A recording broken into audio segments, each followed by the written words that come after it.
누가복음 8장. 예수께서 계획하신 대로 마을마다 다니시며 하나님 나라를 전하시고 메시지를 퍼뜨리셨다. 12 제자가 그분과 함께했다. 일행 중에는 여러 악한 귀신의 괴롭힘과 질병에서 나은 여자들도 있었다. 7 귀신이 나간 막달라라 하는 마리아와 헤롯의 관리인 구사의 아내 요한나와 수산나가 있었고, 그 외에도 많은 여자들이 자신들의 재물을 넉넉히 들여서 일행을 섬겼다. 씨 뿌리는 농부 이야기. 그들이 이 마을 저 마을을 다니는데 많은 사람들이 합류해서 함께 다녔다. 예수께서 그들에게 이 이야기로 말씀하셨다. 농부가 밖에 나가서 씨를 뿌렸다. 덜어는 길 위에 떨어져서 발에 밟히고 새들이 먹어버렸다. 다른 씨는 자갈밭에 떨어져서 싹이 났으나 뿌리가 튼튼하지 못해 이내 시들어버렸다. 다른 씨는 잡초밭에 떨어져서 씨와 함께 잡초가 자라 싹을 짓눌러 버렸다. 다른 씨는 비옥한 땅에 떨어져서 풍작을 이루었다. 너희는 듣고 있느냐? 정말로 듣고 있느냐? 제자들이 물었다. 왜 이 이야기를 말씀해 주셨습니까? 예수께서 말씀하시길, 너희에게는 하나님 나라를 아는 깨달음이 주어졌다. 너희는 하나님 나라가 어떻게 되어가는지 안다. 다른 사람들에게는 이야기가 필요하지만, 그러나 그들 가운데 일부는 이야기를 듣고도 깨닫지 못할 것이다. 그들은 눈을 떴으나 하나도 보지 못하고 귀가 열렸으나 하나도 듣지 못한다. 이 이야기는 그런 사람들 가운데 일부에 관한 것이다. 씨는 하나님의 말씀이다. 길 위에 떨어진 씨는 말씀을 듣지만 듣자마자 마귀가 그 말씀을 낚아채 가서 믿어 구원을 얻지 못하는 사람이다. 자갈밭에 떨어진 씨는 열성적으로 듣지만 그 열성에 깊이가 없는 사람이다. 그 열성은 또 한 번의 유행일 뿐 어려움이 닥치는 순간에 사라져버린다. 잡초밭에 떨어진 씨는 말씀을 듣지만 세상 사는 일로 내일을 염려하면서 돈 벌고 즐기느라 씨가 자리 잡지 못해 아무 소득이 없는 사람이다. 그러나 좋은 땅에 떨어진 씨는 무슨 일이 있어도 말씀을 붙잡고 견디면서 추수 때까지 변치 않는 선한 마음을 가진 사람이다. 들은 것을 전하지 않는 인색한 사람. 등불을 켜서 통으로 덮어두거나 침대 밑에 두는 사람은 아무도 없다. 오히려 단 위에 올려두어 방에 들어오는 사람들이 앞을 볼 수 있도록 한다. 우리는 비밀을 감추어 두지 않고 오히려 말할 것이다. 숨기지 않고 오히려 모든 것을 밝히 드러낼 것이다. 그러니 너희는 들은 것을 전하지 않는 인색한 사람이 되지 않도록 조심하여라. 베품은 베품을 낳는다. 인색하면 가난해진다. 예수의 어머니와 형제들이 왔으나 무리 때문에 그분께 가까이 갈 수 없었다. 그분께 정갈이 왔다. 선생님의 어머니와 형제들이 선생님을 만나려고 밖에 서 있습니다. 예수께서 대답하셨다. 하나님의 말씀을 듣고 행하는 사람이 나의 어머니요 나의 형제다. 순종이 피보다 진하다. 하루는 예수와 제자들이 배에 올랐다. 예수께서 호수를 건너가자고 말씀하셨고 그들은 떠났다. 항해는 순탄했다. 예수께서는 잠이 드셨다. 그런데 갑자기 호수에 사나운 풍랑이 몰아쳤다. 물이 들이쳐서 배가 뒤집힐 지경이었다. 제자들이 예수를 깨웠다.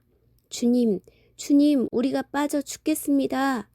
예수께서 일어나셔서 바람에게 잠잠하여라 하시고 파도에게 잔잔하여라 명령하셨다. 그러자 호수가 이전처럼 고요해졌다. 예수께서 제자들에게 말씀하셨다. 왜 나를 신뢰하지 못하느냐? 그들은 너무도 두려워서 어찌할 바를 모른 채 겨우 입을 열었다. 도대체 이분은 누구신가? 이분의 명령에 바람과 파도도 복종하다니. 가라사에 귀신 들린 사람. 그들은 배를 타고 갈릴리 바로 맞은편에 있는 가라사 사람들의 지방으로 갔다. 예수께서 무태 내리시자 그 동네 사람 하나가 그분과 마주쳤다. 그는 귀신들에게 피해를 당하며 살아왔는데 오랫동안 옷도 입지 않고 집을 떠나 묘지에서 살았다. 그가 예수를 보더니 소리를 지르고 그분 앞에 엎드려 고함쳤다. 무슨 일로 내게 간섭합니까? 지극히 높으신 하나님의 아들 예수여, 제발 나를 괴롭게 하지 마시오. 그 사람이 이렇게 말한 것은 예수께서 이미 더러운 귀신에게 그 사람한테서 나오라고 명령하셨기 때문이었다. 귀신이 여러 번 그 사람에게 경련을 일으키게 했기 때문에 사람들이 그를 사슬과 족쇄에 채워 늘 감시했지만 귀신 때문에 미칠 때면 그는 그 결박을 끊어버리곤 했다. 예수께서 그에게 물으셨다. 네 이름이 무엇이냐? 군대입니다. 내 이름은 군대입니다. 그가 이렇게 말한 것은 그가 많은 귀신들에 들렸기 때문이었다. 귀신들은 자기들을 지옥으로 보내지 말아달라고 예수께 애원했다. 마침 근처 언덕에서 큰 돼지떼가 땅을 파헤치며 먹을 것을 찾고 있었다. 귀신들은 자기들을 돼지들 속으로 들어가게 해달라고 예수께 애걸했다. 예수께서 그렇게 하라고 말씀하셨다. 그러나 돼지떼의 형편은 그 사람의 형편보다 더 나빠졌다. 돼지들이 미쳐서 벼랑으로 우르르르 몰려가더니 호수에 빠져 죽은 것이다. 돼지를 치던 사람들이 혼비백산하여 도망쳐서 시내와 마을에 그 이야기를 전했다. 사람들이 어찌 된 일인지 보려고 나왔다. 그들이 예수께 다가와서 보니 귀신 들렸던 사내가 단정한 옷차림과 멀쩡한 정신으로 예수의 발 앞에 앉아 있었다. 거룩한 순간이었다. 잠시지만 그들에게 호기심보다 경외심이 앞섰다. 그때 그 일을 처음부터 목격한 사람들이 귀신 들린 사람이 어떻게 구원받았는지 이야기해 주었다. 그 후에 거라사 지방에서 온 많은 사람들이 예수께 그곳을 떠나달라고 요청했다. 그들은 너무 엄청나고 갑작스러운 변화가 두려웠기 때문이다. 예수께서는 다시 배를 타고 떠나셨다. 귀신한테 놓인 사람이 자기도 함께 가게 해달라고 간청했으나 예수께서는 그를 돌려보내며 말씀하셨다. 집으로 가서 하나님께서 너에게 행하신 일을 전부 말하여라. 그는 돌아가서 예수께서 자기에게 행하신 모든 일을 온 동네에 전했다. 믿음의 모험. 예수께서 오시자 무리가 그분을 반겼다. 그들 모두가 거기서 예수를 기다리고 있었다. 그때 야이로라는 사람이 예수께 다가왔다. 회당장인 그는 예수의 발 앞에 엎드려 자기 집에 가주 주시기를 애원했다. 12살 난 그의 외동딸이 죽어가고 있었기 때문이다. 예수께서 밀고 당기는 무리를 해치며 그와 함께 가셨다. 그날 무리 가운데 12년 동안 혈류증으로 고생한 여자가 있었다. 그 여자는 가지고 있던 돈을 의사한테 전부 썼으나 어느 누구도 그녀에게 도움이 되지 못했다. 여자는 뒤에서 슬그머니 다가가 예수의 옷자락을 만졌다. 그 순간에 출혈이 멈추었다. 예수께서 말씀하시길 누가 내게 손을 대었느냐?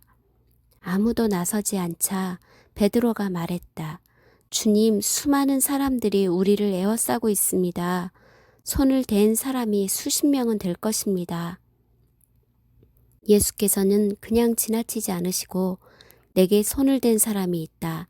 내게서 능력이 빠져나간 것을 내가 안다.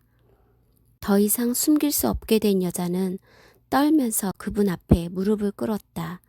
여자는 자신이 왜 그분께 손을 댔으며 그 순간 어떻게 병이 나았는지 사람들이 다 보는 앞에서 털어놓았다. 예수께서 말씀하시길, 딸아, 너는 나를 신뢰하는 믿음의 모험을 했고 이제 다 나아서 온전해졌다. 잘 살고 복되게 살아라. 예수께서 아직 말씀하시는 중에 회당장의 집에서 사람이 와서 회당장에게 말씀했다. 따님이 죽었습니다. 이제 선생님을 괴롭게 해드릴 일이 없습니다. 예수께서 그 말을 들으시고 말씀하셨다. 당황하지 마라. 나만 신뢰하여라. 그러면 다 잘 될 것이다. 집으로 들어가며 예수께서는 베드로와 요한과 야고보 그리고 아이의 부모 외에는 아무도 들어오지 못하게 하셨다. 사람들이 모두 아이 때문에 울며 불며 슬퍼하고 있었다. 예수께서 말씀하시길, 울지 마라. 이 아이는 죽은 것이 아니라 자고 있다. 사람들은 아이가 죽은 것을 알고 있었기 때문에 그분을 비웃었다. 예수께서 아이의 손을 붙잡고 외치셨다. 내 사랑하는 아이야, 일어나라. 아이는 곧바로 일어나서 다시 숨을 쉬었다. 예수께서 아이에게 먹을 것을 주라고 말씀하셨다. 아이의 부모는 기뻐서 어쩔 줄 몰라 했다. 예수께서는 이 일을 알리지 말라고 그들에게 엄히 명하셨다. 이방에서 일어난 일을 아무에게도 말하지 마라.